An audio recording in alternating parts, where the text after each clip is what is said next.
கர்த்தருடைய பரிசுத்த நாமத்துக்கு மகிமை உண்டாகட்டும். இந்த வேளையிலும் ஏசாயா 40ஆம் அதிகாரம் வசனம் 29, சோர்ந்து போகிறவனுக்கு அவர் பலன் கொடுத்து சத்துவம் இல்லாதவனுக்கு சத்துவத்தை பெருக பண்ணுகிறார். ஹல்லேலூயா. கொஞ்சம் வருஷத்துக்கு முன்னாடி நான் ஒருத்தரை பார்த்தேன். மும்பையில அவர் அங்க ஊழியம் செய்ய போனப்போ அவர் ரொம்ப முடங்கி போய் ஒரு ஓரத்தில் உட்கார்ந்துருந்தாரு. அவர் தமிழ் பேசக்கூடியவர். எப்படியோ ஒரு ட்ரெயின் ஏறி மகாராஷ்டிராவில் வந்துட்டு அங்கெங்கன்னு அலைஞ்சு அழுது முகம்லாம் வீங்கி இருந்துச்சு. என்ன ஏதுன்னு விசாரிக்கும் போது அவர் தமிழில் தான் பேச தெரியும், அவருக்கு வேறு எந்த லாங்குவேஜும் தெரியாது. ஆனால் ஒரு மாதிரி மயக்கம் போடுற நிலைமையில யாரோ அவரை கூட்டிகிட்டு வந்து சர்ச்சில் விட்டுட்டு போயிட்டாங்க.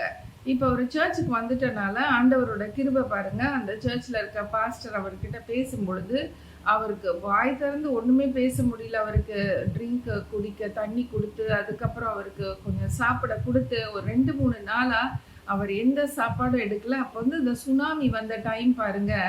அந்த சுனாமியில் அவங்க குடிசெல்லாம் அடிச்சுட்டு போயிடுச்சான். அதனால அவங்க மனைவி பிள்ளைகள் எல்லாத்தையும் இழந்தவரா எல்லாவற்றையும் இழந்தவரா அந்த இடத்துல உட்கார்ந்துருந்தாரு. அவருக்கு பலனும் இல்லை, அவர் ரொம்ப சோர்ந்து வேற போயிருந்தாரு. ஏன்னா குடும்பத்தை இழந்துட்டாருல, எப்படி இருக்கும்னு நினைச்சு பாருங்க. அப்ப 3 பிள்ளைகளையும் இழந்துட்டாரு, மனைவி இழந்துட்டாரு. இவருக்கு ஒரு 40-45 இயர்ஸ்குள்ளதான் இருக்கும். அப்படியே ஒரு முட்டி போட்ட மாதிரி முட்டியை கட்டி பிடிச்சிட்டு உட்காந்துருப்பாங்கல்ல, அது மாதிரி ஒரு ஓரத்துல உட்காந்து தலையும் குடிஞ்சுக்கிட்டு அழுதுட்டே தான் இருந்தார். அப்ப அவர்கிட்ட போய் நாங்க சுவிசேஷத்தை உடனே சொல்ல முடியல. ஆனால் அவர் இயேசுவை ஏற்றுக்கொள்ளாத ஒரு மனுஷன்தான். ஆண்டவர் அவர்கிட்ட பேசும்படிக்கு என்ன சொன்னார். அப்போ நான் அதுக்கு முன்னாடி நான் நிறைய ப்ரேயர்ஸ் எழுதுவேன். அதில் எல்லாவற்றையும் இழந்தவர்களுக்கான ஒரு ஜெபம்னு எழுதினேன். நான் எழுதும்போது எனக்கு என்னமோ தெரில, அதை எழுதணும்னு சொல்லிட்டு அந்த டைட்டில் ஆண்டவர் கொடுத்தாரு. ஸோ எழுதின பிறகு நான் யோசிக்கிறேன், இப்படி எல்லாத்தையும் இழந்து போய் இருப்பாங்களா உலகத்தில் அப்படின்னு சொல்லி நான் நினச்சது உண்டு. ஆனால் இந்த மகாராஷ்டிராவில் இந்த மும்பையில் இந்த சகோதரனை மீட் பண்ணும் பொழுது எனக்கு அந்த ஞாபகம் வந்தது. எல்லாவற்றையும் இழந்தவர்களுக்காக ஒரு ஜெபம்னு எழுதினோமே, அந்த ஜெபம் இவருக்கு உரியதாக இருக்குது இப்போ பார்த்தா அப்படின்னு நான் நினச்சிட்டு நான் நல்லா ஜெபம் பண்ணிவிட்டு அவர்கிட்ட போய் அமைதியாக ஆறுதலாக பேசும்படிக்கு உட்காந்தேன். அவரும் வாய் திறந்து ஏதோ சொன்னார், முடங்கி போயிருந்தார். பட் அவருக்கு ஃபிசிக்கலாகவும் மென்டலாகவும் சைக்காலஜிக்கலாகவும் அவர் எஃபெக்ட் ஆனதுனால அவரால் சரியாக எதுவுமே சொல்ல முடியல.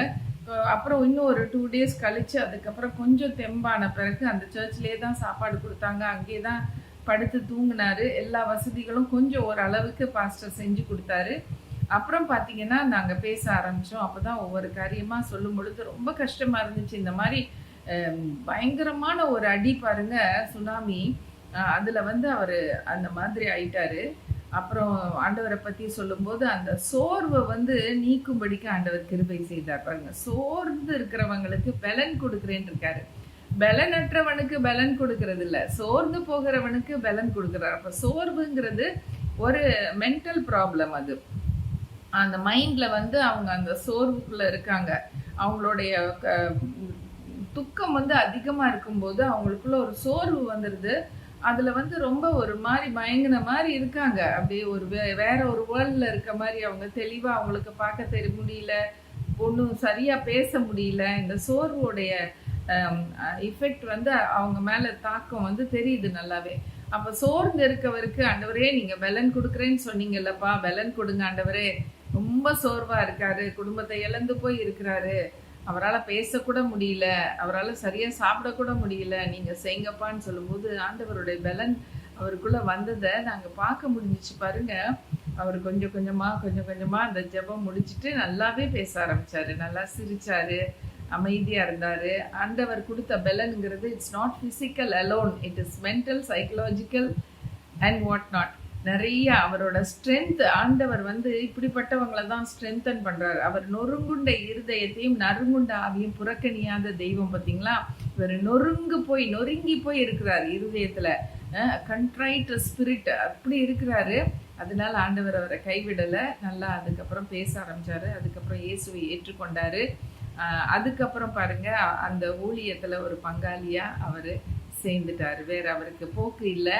அவருக்கு வேற வழி இல்லை. அதுக்கப்புறம் நாங்கள் அந்த ஊழியத்தெல்லாம் முடிச்சுட்டு வீட்டுக்கு வந்த பிறகு அவர் காண்டாக்ட் பண்ணி பாஸ்டர்கிட்ட அவர் எப்படி இருக்காருன்னு சொல்லும்போது அவருக்கு ஒரு வேலை இப்போ செய்கிற அளவுக்கு அவர் ஸ்ட்ரென்தன் ஆகிட்டாரு. அவருக்கு ஒரு வேலை வாங்கி கொடுத்துருக்கோம். அவர் நம்ம ஊழியத்திலேயே பங்காளி ஆயிட்டாருன்னு சொல்லி சொன்னார். கர்த்தர் அப்படித்தான் நம்ம ஒவ்வொருவரும் கூட நொறுங்கி போய் என்ன செய்யறது அடுத்ததுன்னு தெரியாத அளவுக்கு நம்ம இருந்தோம். நம்ம பாவத்துல மூழ்கி கிடந்தோம் பாருங்க. அப்ப ஆண்டவர் அந்த நொறுங்குண்ட இருதயத்தை அவர் மாற்றி அவரோட இரத்தத்தால கழுவி நம்மளை சுத்திகரித்து அந்த உளையான சேற்றுல இருந்து நம்ம தூக்கி எடுத்து நம்மளை இம்மட்டும் ஆசீர்வதிச்சு வச்சிருக்காரு. ஹல்லேலூயா. அந்த உளையான சேற்றுல நம்ம அப்படியே கிடந்தோம்னா அப்படியே செத்து போயிருக்கோம். அப்படியே நமக்கு ஒன்றும் நன்மையே கிடைச்சிருக்காது பாருங்க. இன்னைக்கு ஆண்டவர் எவ்வளவு நல்லவர், நம்ம மேல கரிசனை வைத்து அன்பு வைத்து அவர் செய்த அதே காரியத்தை அந்த பாஸ்டர் அந்த சபையில இருந்து செஞ்சிருக்காரு பாருங்க. யாரோ ஒரு பிச்சைக்காரன் வந்திருக்கான்னு சொல்லிட்டு எல்லாம் விரட்டி விடலை பாருங்க. வாப்பா தம்பி இங்க வா, இங்க இரு, நான் உங்ககிட்ட பேசுறேன்னு சொல்லுமா அவருக்கு பேசவே முடியலையா. ஃபர்ஸ்ட் ஸ்டார்டிங்ல அப்படி விம்மி அழுகிறாரு தவிர்த்து no words would come out of his mouth. எங்கிருந்து வந்தாரு எதுவும் தெரியாது, தமிழ் பேசுறாரு, but it's cannot be understood. அந்த மாதிரி இருக்கு. அப்படி உள்ளவர் இன்னைக்கு நல்லா ஆயிட்டாரு. கர்த்தருக்கு கோடி கோடி ஸ்தோத்திரம். அதுக்கப்புறம் நாங்கள் ரொம்ப வருஷமா மும்பை ஊழியத்துக்கு போகலை, அதனால அவரை நேருக்கு நேர் பார்க்கல. கர்த்தருக்கு சித்தமானால் அடுத்து போகும் பொழுது அவரை பார்ப்போம். ஆண்டவர் அவருக்கு சோர்ந்து போன அவருக்கு பலன் கொடுத்து, சத்துவம் இல்லாத அவருக்கு சத்துவத்தை கொடுத்து அவரை இன்னைக்கு நிமிர்ந்து நிற்கும்படிக்கு வச்சிருக்கிறார். அவருடைய மனதுல இருந்த எல்லா வேதனையும் ஆண்டவர் நீக்கி போட்டு சமாதானத்தையும் சந்தோஷத்தையும் அதில் செஞ்சிருக்கிறார். இப்படி உள்ளவர் தான் நம்மளுடைய இயேசு ஆண்டவர். ஹல்லேலூயா.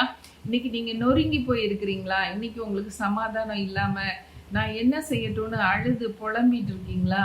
பேசாம நம்மளும் செத்து போயிடலாமா அப்படி கூட நினைப்பு வருதா? இல்லைங்க, நம்ம சாகிறதுக்காக நம்மளை ஆண்டவர் மனுஷனா பிழைக்க வைக்கல, நம்ம வாழ்ந்து காட்டணும். கர்த்தருக்கு ஸ்தோத்திரம். இந்த நாள்ல அப்படிப்பட்டவங்களுக்காக ஜெபிக்கலாம். நல்ல ஆண்டவரே, இந்த வேலையிலும் உண்மை துதிக்கிறோம், சோத்தரிக்கிறோம், மகிமைப்படுத்துகிறோம். தேவரீர் அப்பா, நீ நினைத்தது தடைப்படாது.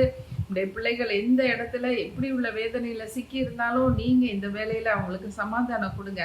இந்த ஜெபத்தை கேட்கும் பொழுதே அவங்களுக்குள்ள ஒரு சமாதானம் கிடைக்கணும். இந்த வீடியோ பார்க்கும் பொழுதே அவங்களுக்கு ஒரு சமாதானத்தை கொடுத்துருங்க. அவங்க என்ன கான்டாக்ட் பண்ணட்டும், என்கிட்ட பேசட்டும். கர்த்தாவே, எப்படி அந்த பாஸ்டர் மூலமாக அந்த மகனை நீங்க ஆற்றி தேற்றி அரவணைத்து ஒரு ஆளா நிக்க வச்சிங்களோ, அதே போல எங்க ஊழியத்துல உடைந்து போனவங்க புரோக்கன் ஹார்ட்ஸை சரி பண்றதுக்கும் ஆண்டவரே அப்பா, கண்ட்ரைட் ஸ்பிரிட்டை ஓகே பண்றதுக்கும் நீங்க எங்களை வச்சிருக்கீங்க ராஜா. அப்படிப்பட்ட ஆத்துமாக்களை எங்களுக்கு ஐடென்டிஃபை பண்ண எங்களுக்கு கிருபை பாராட்டுங்க. அப்படிப்பட்டவங்களுக்கு நாங்க எவ்வளவு உதவி செய்ய வேண்டுமோ செய்யறதுக்கு இருக்கோம் ராஜா. நீங்க உதவி செய்யுங்க. எங்களை சரியான அப்படிப்பட்ட ஆட்கள், உண்மையா சரியான ஆட்களை எங்களுக்கு காண்பீங்க. நாங்க உதவி செய்ய ரெடியா இருக்கோம். ஆசீர்வதிங்க ராஜா. உடைய கிருபைக்குள்ள மூடி மறைத்து கொள்ளுங்க ராஜா. யாரெல்லாம் இந்த வீடியோ பார்த்து கண்ணீரோட பாக்குறாங்களோ அவங்க கண்ணீரை தொடச்சி அவங்க சோர்வை நீக்கி போட்டு அவங்க பலனை கொடுத்து சத்துவத்தையும் கொடுத்து ஆரோக்கியத்தையும் கொடுத்து மனதார நீங்க நல்லா வச்சுக்கோங்க அப்பா. ஆசீர்வதிங்க ராஜா. இயேசுவின் நாமத்தில் கேட்கிறோம் நல்ல பிதாவே. ஆமென், ஆமென். Thank you friends for joining us and God bless you all.